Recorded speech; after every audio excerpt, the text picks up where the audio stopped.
Анан Акылбек Үсөнбекович айтып атат, биз кылганыбыз жок да деп, тажик согушун. Эл кылды анда. Эл күнөөлүүбү.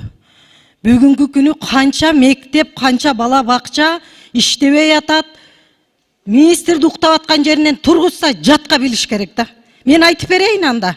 Канча үй салынып атат, канча бала бакча, канча мектеп иштебей атат. Мен жатка билем. А неге булар билбейт? Өздөрү билбейт. Анда эмнеге келди бүгүн? Тойго келдиби булар бүгүн? Акылбек Үсөнбекович, өзүңүз 10 күндөн кийин бардыңыз. Ушунчалык кайдыгер экениңизге мен таң калдым сизден. Мамлекеттик ишмер деген, мамлекетчил киши мындай мамиле кылбайт. Биз кылганыбыз жок да деген сиздин жооңузга мен таптакыр таң калдым. Келгиле, урматтуу депутаттар. Мына биз эми мыйзам чыгаруучу орган болгондон кийин мыйзамдын аткарышын көзөмөлдөй турган органбыз. Баткен облусунун статусу деген мыйзам деле алып көрөлү. 500 миллион бөлүнгөн президенттин жарлыгы чыккандан кийин. Ал 500 миллиондун 1 сом аткарылган жок. Лейлек районуна 125ти кече согуштан кийин ызычуу чыгарсак берди. Жоосу да жок. Акимдер аны эмне кылышын билбей отурат. Мына өкмөттүн иши. Же координация болгон жок согуштан кийин. Же уюштуруу иштери болгон жок. Баягы тилибизди тишибизге катып отурдук. Эч кандай уюштуруу болгон жок. Орун басары сос тармакты тейлеген. Бары ошол жерде жатыш керек болчу. Эл убал болду. Элге кыйын бүгүнкү күнү. Эртең кыш келатат кылычын кармап.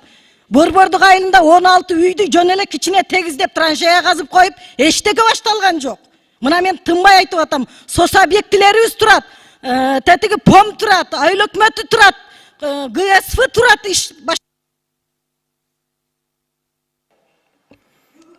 10 секунд. Бүгүнкү отчету 0. Бүгүнкү отчету 0. Келгиле мындай биз тагы мындай чечим кабыл алганга үйрөнөлү. Угуп коюп отура бербестенчи. Мындай отчет менен келбеш керек өкмөт. Рахмат. Урматтуу депутаттар, бул отчет эмес, бул маалымат.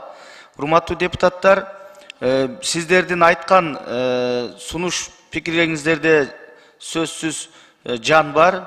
Туура эскертүүлөр болуп атат. Урматтуу Акылбек Үсөнбекович, ушул жаңы министрлерди, буга чейинки иштеп аткан министрлерди сиз дагы мындай катуу bir тартипке салып, ошо бул жакка өкмөт мүчөлөрү менен келип атканда парламентке бир сыйра сиз өзүңүз угуп койсоңуз жакшы болмок экен. Эми мына ушул жерде ачык сөз болуп атат. Негизинен биз ошо маалымат алабыз дегенбиз. Мына тийиштүү маалыматтарды берип атат, бирок ошол айрым министрликтер бир аз мындай татыктуу жоопторду берсеңиздер. Сөз Ормонов Улукбек Зулпукаровичте. Урматтуу төрага. Мен сиздерге бир нерсени эсиңиздерге дайыр жолу салып коеюнчу. Протокол үчүн деп мен докладымда айтып кеттим. 621 турак үй жабыркаган. Анын үчүнөн 423 таптакыр талкаланган. 11 административдик стратегиялык объект, 27 социалдык объект, 335 сарай, 197 жашоо тиричилик камсыздоочу объект, 61 унаа, 1 көпүрө деп. Булардын баарын мен өзүм жөө кыдырып келдим. 3 миллиард сом акчасын бөлүп бердик. Анан сиздер переживать этип эле 1-2 киши калганыбыздын баары ойноп отурабыз бул жерде. Ошо башталган күндөн баштап 2 вице-премьер тең ошол жерде болду.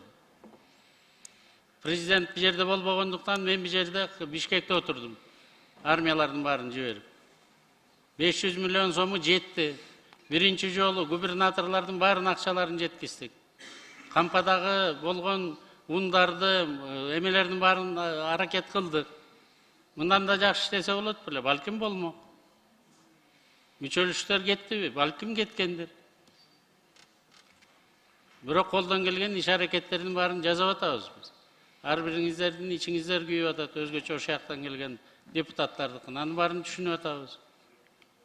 Бирок азыр ал элге жардам бере турган бүт механизмдердин баары, финансылыктагы, организациялыктагы механизмдердин баары бүгүнкү күндө иштеп атат. Ошондуктан же докладдарды угуңуздар жакшыраак, же мени менен чогуу келген министрлер чакыргандан кийин, өкмөттүк саат болгондон кийин ар биринин убактысын берип, тактап угуп алсаңыздар болмок. Билим берүү министри келип, бүт школдор боюнча айтып берейин деди, токтотуп койдуңар. ОЗП боюнча өзүнчө айтып берейин деди, аны токтоттуңар. Бакыт Эргешевич 3-4 күндөн бери даярданып атат. Ар бир объектisi боюнча сүрөтүнө чейин баарын тастыкта алып келип алып. Аны 3 мүнөттөн отургузуп койдуңуздар. Бизде бар информациянын бары. Жетиштүү деңгээлде информация бар. Кантип, кандай кылып биз жардам бере алабыз. 8,5 миллиард сому сөзүбүздө болбогондо биз кандай кылып жардам берет элек? Bir жыл мурун эле кандай эле кейпибиз, азыр кандай болду? Сиздер дагы кээде объективдүү карап коюп турсаңыздар жакшы болот эле. Рахмат, урматтуу министрлер кабинети Кайым Айтышбайлы. Суроолорго жооп берсеңиздер. Урматтуу депутаттар, ортого чыкпасаңыздар, убакытты сыйлайлы.